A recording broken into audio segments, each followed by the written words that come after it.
रमता राम जपो रे प्राणी, अब तो सुन ले राम कहानी।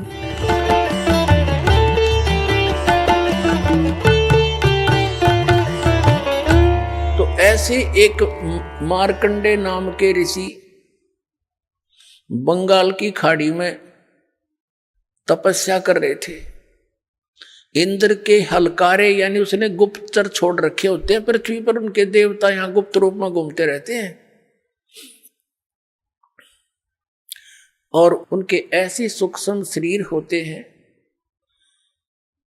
ये लंबी डिटेल बन जाएगी जब मैंने ये चैप्टर दूसरा शुरू कर दिया, क्योंकि आपने आज तक ज्ञान तो सुना ही नहीं है, उस अज्ञान को ज्ञान मान के ग्रहण कर रखा है।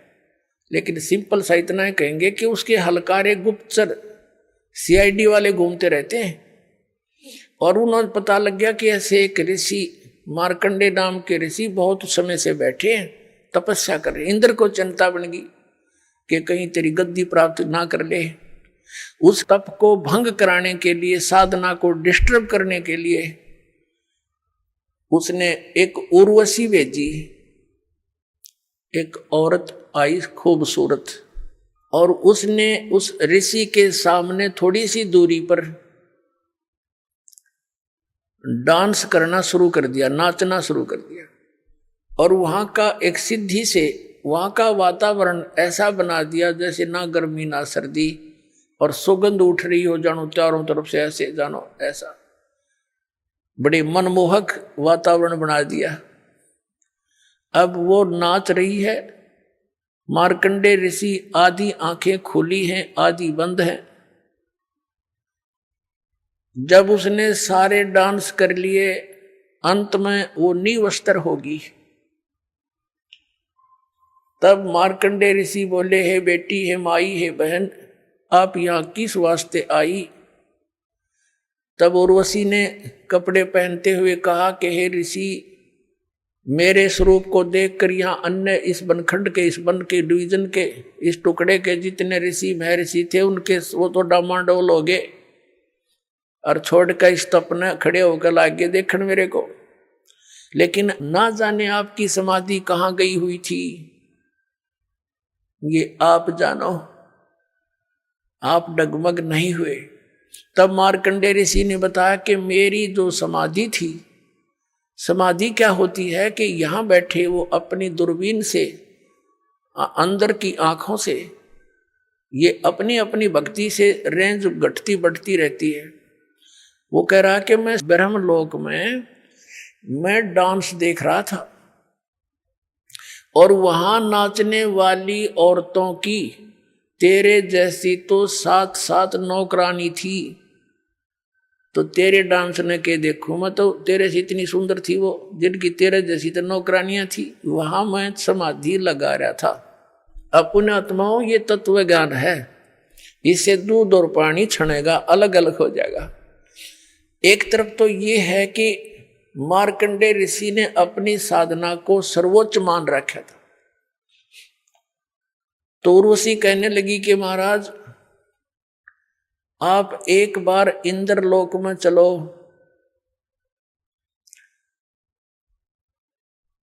तो मार्कंडे ऋषि ने कहा कि तेरे से कोई और सुंदर हो उसको भेज दे, वो भी ट्राई कर लेगी। तो उर्वशी ने कहा कि मैं इंद्र की पटरानी मैं ही हूं, यानी सबसे ब्यूटीफुल, सबसे खूबसूरत स्वर्ग की जो औरतों में से एक होती है, वो सची नाम है उसका, और वो इंद्र की पटरानी होती है। तो वो कहती है मैं ही वो सबसे सुंदर औरत हूं उस स्वर्ग लोक की, और मैं इंद्र की पटरानी यानी मुख्य पत्नी हूं। मार्कंडे ऋषि ने कहा कि जब ये इंद्र मर जाएगा तब तू क्या करेगी, क्योंकि ये तो नासवान है। बट उसने सची ने कहा, उर्वशी ने कहा, यानी उर्वशी ने कहा कि मैं 14 इंद्र भोगूंगी। अपने आत्माओं, अपना पैमाना लगा लियो, आप क्या भक्ति कर रहे हो और क्या प्राप्ति होगी। इस मार्ग को छोड़कर अन्य जो साधनाएं करते हो वहां से। अब वो क्या कह रही है उर्वशी, वो कितनी पुण्यात्मा थी, उसने कितने धर्म और पुण्य किए होंगे। वो कह रही है कि ये 14 इंद्र मर जाएंगे, अपना शासन काल पूरा करके इनकी मृत्यु होती रहेगी और मैं नौ की नौ बनी रहूंगी, मैं इनकी पत्नी रहूंगी, यहाँ की पटरानी। ये भी एक पोस्ट है। और नेक्स्ट इंद्र की वह पत्नी बनेगी, वो अपना 14 ऐसे वो 72 चौकड़ी युग, 72 चतुर्युगी, सतयुग, त्रेता, द्वापर, कलयुग, ये 4 युगों का एक चतुर्युगी होता है। ऐसी 72 चतुर्युगी तक 1008 वर्ष तक समझ लो, 1008 ये चतुर्युगी तक ये ब्रह्मा का एक दिन होता है, 1008 चतुर्युग का। तो जब और फिर रात्रि में वो नष्ट हो जाते हैं, तो कहते हैं इस एक दिन में, ब्रह्मा के दिन में 14 ये इंद्र नष्ट हो जाते हैं। तो ये क्या कहती है कि ब्रह्मा के एक दिन में 1008 चतुर्युग तक मैं तो नौ की नौ पत्नी बनी रहूंगी, यहाँ की स्वर्ग की देवी। और जितने जो इंद्र हैं वह 14 इंद्र मरते रहेंगे, मैं कांस्टेंट रहूंगी जब तक, फिर मेरी भी मृत्यु होगी। अब मार्कंडे ऋषि परिचित थे उनसे। मार्कंडे ऋषि ने कहा कि 14 इंद्र भी मरेंगे जब तू के करेगी। तो वो क्या बताती है, नियम बताती है, उसका प्रतिफल बताती है, सच्चाई बताती है कि जितने अंदर में भोगूंगी वो तो गधे बनेंगे मृतलोक में, पृथ्वी पर, और मैं गधी बनूंगी। मार्कंडेय ऋषि माथे माथ मारता है, फिर जहां का राजा गधा बने और वहां की पटरानी गधी बने, तो मुझे ऐसे लोक में क्यों ले जावा थी तू। तब उस इंद्राणी ने कहा कि इसलिए ले जाना चाहती थी कि मेरी इज्जत रह जाती, नहीं तो मेरी मजाक करेंगे, मुझे सजा दी जाएगी कि तू हार के आगी। या दंड देता है वो जो उस लड़कियों को भेजता है किसी को, जैसे विश्वामित्र तपस्या करे था, उर्वशी भेज दी इस इंद्र ने, तो उसके साथ उसका संपर्क हो गया। एक लड़की होली ना जब जन्म करके और छोड़ के जाती रही अक्षमाल ऋषि जी, फिर वो विश्वामित्र रोनता अंड है। तो ऐसी स्थिति है इनकी।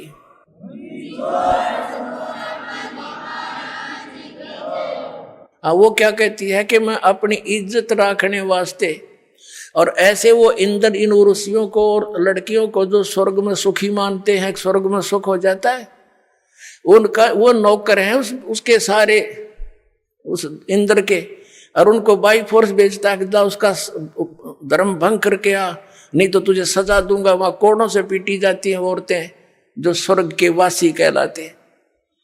इस डर के मारे वो कह रही है कि मुझे दुआगन करेंगे, सजा दी जाएगी, आप एक बार चल पड़ो। तब मार्कंडेय ऋषि ने कहा था कि किस लिए ले जाना चाहती थी, कि अपनी इज्जत रखने के लिए, नहीं तो यूं कहेंगे तू भी हार का आएगी, सबसे सुंदर थी, सबसे शक्तिशाली थी।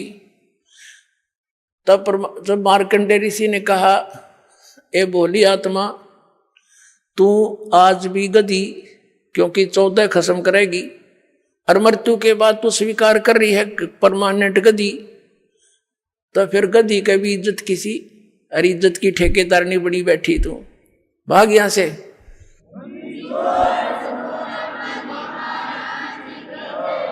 फिर क्या हुआ कि इंद्र आ गया वहां पर, स्वर्ग का राजा आ गया और कहने लगा, हे बंद निवाज, हम हारे तुम जीते, इंद्र की गद्दी प्राप्त करो। मार्कंडेय ऋषि कहने लगा, अरे अरे इंद्र तू क्या कह रहा है, इंद्र की गद्दी तो हमारे लिए काग की बीट है, हमें नहीं चाहिए, तो ये रख अपने को। और फिर मार्कंडेय ऋषि ने कहा, इंद्र बात सुन बैठ जा। अब इंद्र तक खुश हो गया कि ऋषि ने बख्श दी मेरी गद्दी वापस, अभी हमने तो इतना ज्ञान है। तब समझाने की चेष्टा की मार्कंडेय ऋषि ने कि देख, मृत्यु के उपरांत तू पशु बनेगा, गधे की योनि में जाएगा, आजा तुझे ऐसी भक्ति बता देता हूं, तेरा मोक्ष हो जाएगा, ब्रह्मलोक में चला जाएगा। अब और इंद्र क्या कहता है कि महाराज जी इब तो मौज करने दो, फिर देखूंगा, फिर बोलो। अपने आत्माओं सब के वह बीमारी है जो इन स्वर्ग के देवताओं तक के, आपने भी यही है। अब जैसे ये दास किसी को, अपने मित्र प्यारे को, जैसे दास जूनियर इंजीनियर की नौकरी करता था जेई की, तो उन अपने साथियों को भी कोशिश की समझाने की, जो जिसको थोड़ा सा ज्ञान सुहा था उसको बैठा के समझाने की चेष्टा की। तो वो क्या कहता, भाई फिर देखेंगे, फिर देखेंगे, फिर के देखेंगे, गधा बने पाछा तो कुमार देखेगा। फिर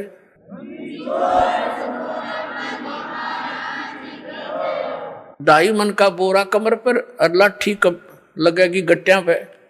देखना अब देख, संतों के विचार सुन और बुराई छोड़ भक्ति कर। देखना तो अब फिर क्या देखेंगे। वास्तविकता ये होती है कि कोई तो गुटी सुटी लावे, 2 पैसे का ब्याह तो दे, बकवाद शुरू करता है ये प्राणी। 2 पैसे माया अधिक हुई ना, और ये नरक में जाने की टिकट बनी ना, तुरंत बन जाती है।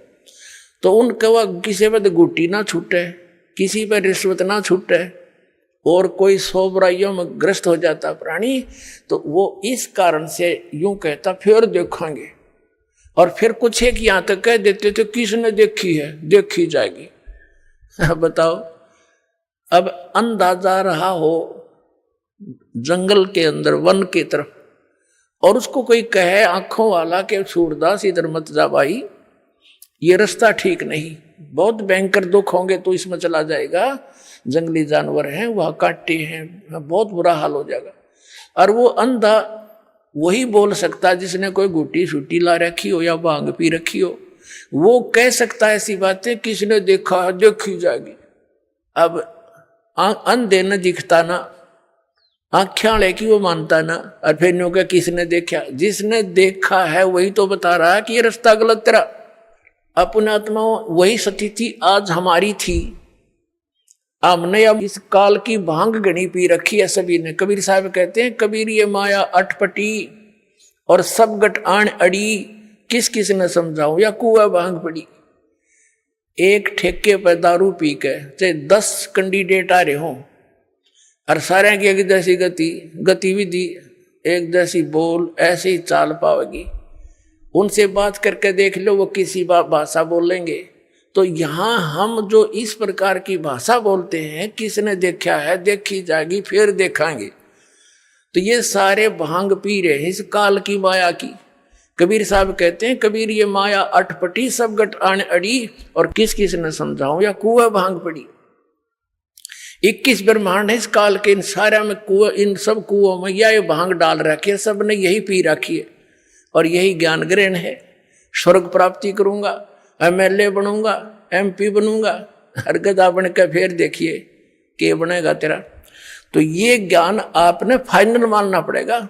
ये कोई डूम बाट के गीत नहीं है, क्यों किसी कभी सर ने गा दिए 2 रोटी के रोले में, नहीं, ये समर्थ की आई हुई बताए हुए ज्ञान है, ये फाइनल समझ लेना।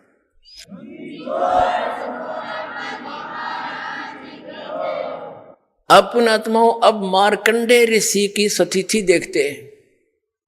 अब ये तत्व ज्ञान है, और ये दास परमात्मा ने इस मार्ग का मास्टर बना दिया।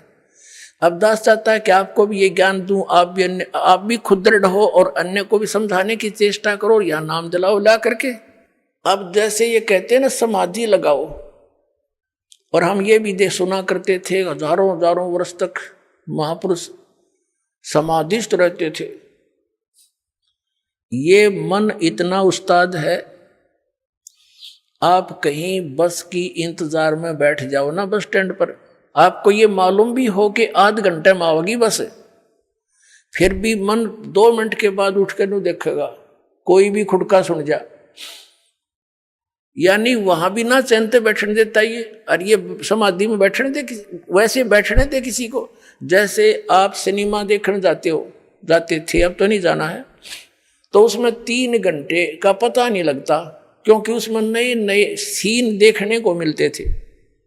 और 3 घंटे ऐसे कट जाती, वो मन की खुराक थी, वहां आराम से टिका रहता है। और 3 घंटे वो खत्म होगी रही जल्दी खत्म। टाइम देखा पूरा 3 घंटे लग गए, जैसे 10 मिनट। अब जो ये समाधि लगाने का ढोंग करते हैं, इनके विषय में सूक्ष्म वेद में बताया परमात्मा ने कि डंब करें डूंगर चढ़े, अंतर झीनी झूल, और जग जाने बंदगी करे, ये बोए सूल बबूल।